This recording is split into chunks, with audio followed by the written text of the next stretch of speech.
मान लीजिए कि आप एक ट्रॉली कार के ड्राइवर हैं और आपकी ट्रॉली कार 60 मील प्रति घंटे की रफ्तार से पटरी पर दौड़ रही है।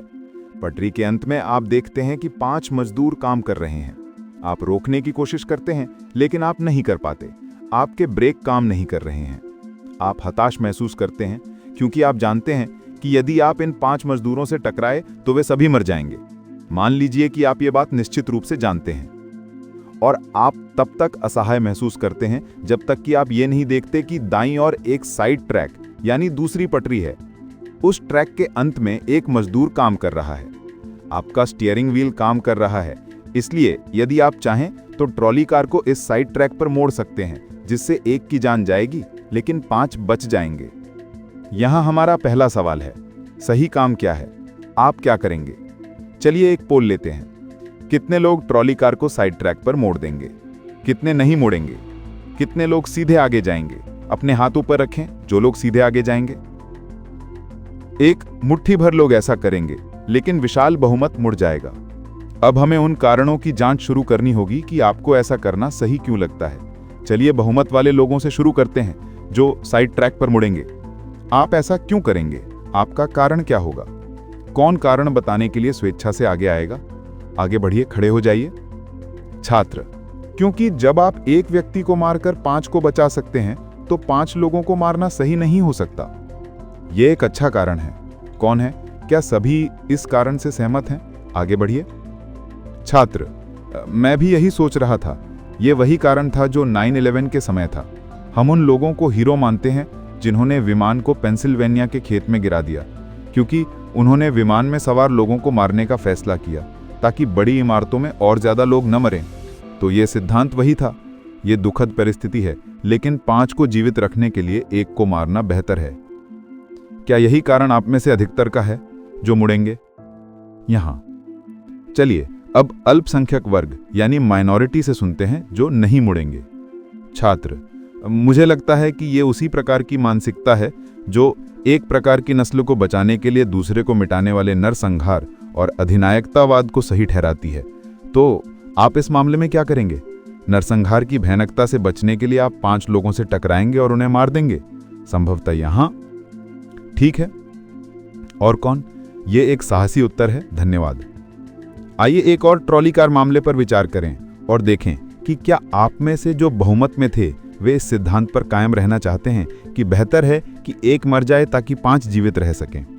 इस बार आप ट्रॉली कार के ड्राइवर नहीं हैं, आप एक दर्शक हैं जो एक पुल पर खड़े हैं और नीचे ट्रॉली कार की पटरी देख रहे हैं। पटरी पर एक ट्रॉली कार आ रही है और पटरी के अंत में 5 मजदूर हैं। ब्रेक काम नहीं कर रहे हैं। ट्रॉली कार उन 5 से टकराने और उन्हें मारने वाली है। अब आप ड्राइवर नहीं हैं, आप वास्तव में असहाय महसूस करते हैं जब तक कि आप ये नहीं देखते कि आपके बगल में पुल पर झुककर एक बहुत मोटा आदमी खड़ा है और आप उसे धक्का दे सकते हैं। वो पुल से पटरी पर गिर जाएगा, ठीक ट्रॉली कार के रास्ते में। वो मर जाएगा, लेकिन वो 5 लोगों को बचा लेगा। अब कितने लोग उस मोटे आदमी को पुल से धक्का देंगे?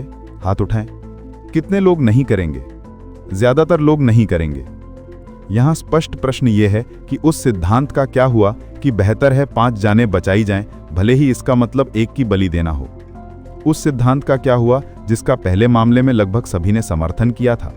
मुझे किसी ऐसे व्यक्ति से सुनना है जो दोनों मामलों में बहुमत में था। आप दोनों के बीच के अंतर को कैसे समझाते हैं? छात्र: मुझे लगता है कि दूसरे वाले में किसी व्यक्ति को धक्का देने का एक सक्रिय चुनाव, एक्टिव चॉइस शामिल है, जो शायद अन्यथा स्थिति में शामिल ही नहीं होता, और उसकी तरफ से चुनाव करना, उसे ऐसी स्थिति में शामिल करना जिससे वह अन्यथा बच जाता। मुझे लगता है ये पहले मामले से अलग है, जहां 3 पक्ष, ड्राइवर और मजदूरों के दोनों समूह पहले से ही स्थिति में हैं। लेकिन जो एक आदमी साइड ट्रैक पर काम कर रहा था, उसने मोटे आदमी से ज्यादा अपनी जान देने का चुनाव तो नहीं किया था ना? छात्र: यह सच है, लेकिन वो ट्रैक्स पर था, यह आदमी पुल पर था। ठीक है, यह एक कठिन सवाल है। और कौन इन दोनों मामलों में बहुमत की प्रतिक्रिया में सामंजस्य का कोई तरीका ढूंढ सकता है? छात्र: मुझे लगता है कि पहले मामले में, जहां आपके पास एक मजदूर और 5 हैं, ये उनके बीच में एक चुनाव है और आपको एक निश्चित चुनाव करना है, और लोग ट्रॉली कार के कारण मरने वाले हैं, जरूरी नहीं कि आपके सीधे कार्यों के कारण, जबकि मोटे आदमी को धक्का देना आपकी तरफ से हत्या का एक वास्तविक कार्य है। आपका उस पर नियंत्रण है, जबकि ट्रॉली कार पर आपका नियंत्रण नहीं हो सकता। चलिए आगे उत्तर दें, क्या इससे बाहर निकलने का यही रास्ता है? छात्र: मुझे नहीं लगता कि ये बहुत अच्छा कारण है, क्योंकि आप किसी भी तरह से चुनाव करते हैं कि कौन मरता है। क्योंकि या तो आप मुड़ने और एक व्यक्ति को मारने का चुनाव करते हैं, जो कि एक सचेत विचार है, या आप मोटे आदमी को धक्का देने का चुनाव करते हैं, जो भी एक सचेत सक्रिय क्रिया है। तो किसी भी तरह से आप एक चुनाव कर रहे हैं। चलिए इस मामले को थोड़ी देर के लिए भूल जाते हैं। आइए एक अलग मामले की कल्पना करें। इस बार आप एक इमरजेंसी रूम में डॉक्टर हैं और आपके पास 6 मरीज आते हैं। वे एक भयानक ट्रॉली कार दुर्घटना में थे। उनमें से 5 को मध्यम चोटें आई हैं, एक गंभीर रूप से घायल है। आप पूरे दिन उस एक गंभीर रूप से घायल पीड़ित की देखभाल कर सकते हैं, लेकिन उस समय में 5 मर जाएंगे। या आप 5 की देखभाल कर सकते हैं, उन्हें स्वस्थ कर सकते हैं, लेकिन उस समय के दौरान एक गंभीर रूप से घायल व्यक्ति मर जाएगा। डॉक्टर के रूप में अब कितने लोग 5 को बचाएंगे? कितने लोग 1 को बचाएंगे? बहुत कम। वही कारण मैं अनुमान करता हूं 5 के बजाय 1 जीवन। अब एक और डॉक्टर मामले पर विचार करें। इस बार आप एक ट्रांसप्लांट सर्जन हैं और आपके पास 5 मरीज हैं जिन्हें जीवित रहने के लिए अंग प्रत्यारोपण यानी ऑर्गन ट्रांसप्लांट की सख्त जरूरत है। 1 को दिल चाहिए, 1 को फेफड़ा, 1 को किडनी, 1 को लिवर और 5वें को अग्न्याशय यानी पैनक्रियाज। और आपके पास कोई अंगदाता नहीं है। आप उन्हें मरते देखने वाले हैं और तभी आपको पता चलता है कि अगले कमरे में एक स्वस्थ आदमी है जो चेकअप के लिए आया था और वो झपकी ले रहा है। आप बहुत चुपचाप अंदर जा सकते हैं, 5 अंग निकाल सकते हैं। वह आदमी मर जाएगा, लेकिन आप 5 को बचा सकते हैं। अब कितने लोग ऐसा करेंगे? कोई है, बालकनी में कोई है, आप करेंगे? सावधान रहिए, ज्यादा मत झुकिए। कितने लोग नहीं करेंगे? ठीक है। भाग 3 नैतिक सिद्धांत। आइए इन कहानियों और तर्कों से पीछे हटें और 1-2 चीजों पर गौर करें। हमारी चर्चाओं से कुछ नैतिक सिद्धांत उभरने लगे हैं। परिणामवादी नैतिक तर्क सीखना। पहला नैतिक सिद्धांत जो चर्चा से उभरा वह कहता है कि सही काम करना, नैतिक काम करना आपके कार्य से होने वाले परिणामों पर निर्भर करता है। अंत में 5 का जीवित रहना बेहतर है, भले ही 1 को मरना पड़े। परिणामवादी नैतिक तर्क आपके कार्य के परिणामों में नैतिकता की खोज करता है। सर्वमान्य नैतिक तर्क सीखना। लेकिन फिर हम थोड़ा आगे बढ़े। जब लोग मोटे आदमी को पुल से धक्का देने या निर्देश परीक्षण दुखियों के अंग निकालने में हिचकिचाए, तो लोगों ने ऐसे कारणों की ओर इशारा किया जिनका संबंध कार्य की आंतरिक गुणवत्ता से था। परिणाम चाहे जो भी हों, लोगों ने महसूस किया कि एक निर्देश व्यक्ति को मारना, यहां तक कि 5 लोगों को बचाने के लिए भी स्पष्ट रूप से गलत है। हम आने वाले दिनों और हफ्तों में परिणामवादी और सर्वमान्य नैतिक सिद्धांतों के बीच के अंतर की जांच करेंगे। परिणामवादी नैतिक तर्क का सबसे प्रभावशाली उदाहरण उपयोगितावाद है, जो बेंथम द्वारा आविष्कृत एक सिद्धांत है। सर्वमान्य नैतिक तर्क के सबसे महत्वपूर्ण दार्शनिक इमैनुअल कांट हैं। हम इन किताबों को पढ़ेंगे और इन मुद्दों पर चर्चा करेंगे, लेकिन यहाँ मुझे एक चेतावनी जारी करनी है। इन किताबों को इस तरह पढ़ना आत्मज्ञान के अभ्यास के रूप में कुछ जोखिम उठाना है, जोखिम जो कि व्यक्तिगत और राजनीतिक दोनों हैं। दर्शन चिंतन हमें सब कुछ सिखाता है और हमें उससे सामना कराता है जिसे हम पहले से जानते हैं। आत्मज्ञान खोई हुई मासूमियत की तरह है। आप उसे कितना भी परेशान करने वाला क्यों ना पाएं, उसे कभी भी अवसोचा या अनजाना नहीं कहा जा सकता। इन जोखिमों के सामने एक विशिष्ट बचाव है। उस बचाव का नाम है संशय। ये विचार कि यदि अरस्तु, लॉक, कांट और मिल इतने सालों बाद भी इन सवालों को हल नहीं कर पाए तो हम कौन होते हैं इसे हल करने वाले।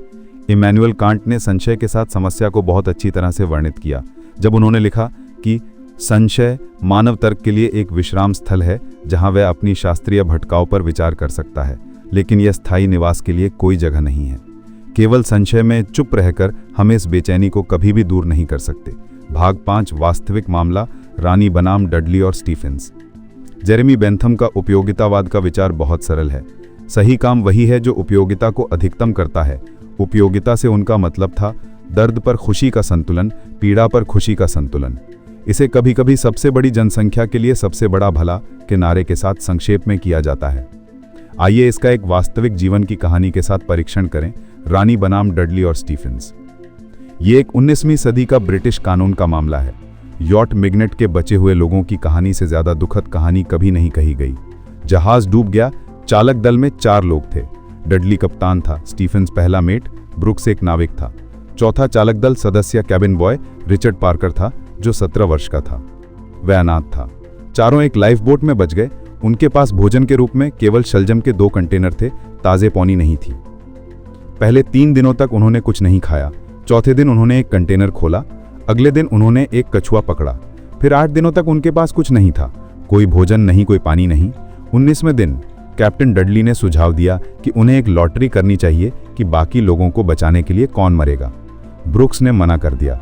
अगले दिन भी कोई जहाज नहीं दिखा तो डडली ने ब्रुक्स को अपनी नज़रें फेरने के लिए कहा और स्टीफेंस को इशारा किया कि लड़के पार्कर को मार देना चाहिए।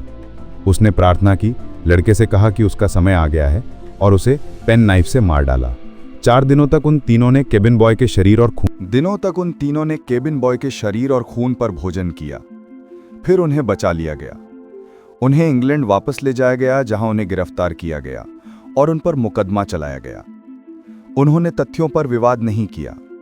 उन्होंने दावा किया कि उन्होंने आवश्यकता या नेसेसिटी के कारण कार्य किया। उनका तर्क था 3 लोगों के जीवित रहने के लिए एक का मरना बेहतर है। अभियोजक उस तर्क से प्रभावित नहीं हुआ। उसने कहा, हत्या हत्या है। अब कल्पना कीजिए कि आप ज्यूरी हैं। कितने लोग दोषी नहीं या नॉट गिल्टी वोट देंगे और कितने लोग दोषी या गिल्टी वोट देंगे? काफी बड़ा बहुमत दोषी मानता है। चलिए कारण जानते हैं।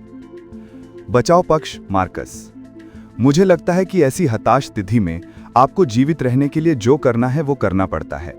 अगर आप 19 दिनों से बिना भोजन के रह रहे हैं तो किसी को बलिदान देना ही होगा, और अगर वे जीवित बच गए और समाज के उत्पादक सदस्य बन गए तो अंत में वे सभी को लाभान्वित करते हैं। अभियोजन पक्ष ब्रिट, ऐसी कोई स्थिति नहीं है जो इंसानों को भाग्य या अन्य लोगों के जीवन के विचार को अपने हाथों में लेने की अनुमति दे। हमारे पास उस तरह की शक्ति नहीं है।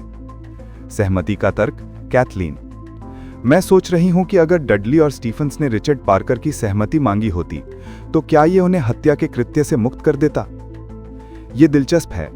क्या सहमति नैतिक रूप से अंतर पैदा करेगी? छात्र मैट, मुझे लगता है कि जो चीज इसे अपराध बनाती है वो ये विचार है कि उन्होंने किसी बिंदु पर फैसला किया कि उनका जीवन उसके जीवन से अधिक महत्वपूर्ण था।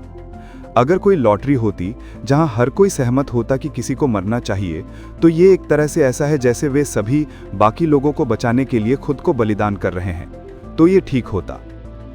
तो कुछ लोगों के लिए सहमति या निष्पक्ष प्रक्रिया लॉटरी नैतिक रूप से फर्क डालती है, लेकिन कुछ लोग ऐसे भी हैं जो सोचते हैं कि सहमति के साथ भी ये गलत होगा। छात्र, मुझे लगता है कि हत्या हत्या है और हमारा समाज इसे किसी भी मामले में अलग नहीं मानता, चाहे 3 हो या 300, हत्या हत्या है। निष्कर्ष, हमने 3 प्रकार की आपत्तियां सुनी। कठोर या निरपेक्ष आपत्ति, हत्या हमेशा गलत है चाहे परिणाम कुछ भी हो।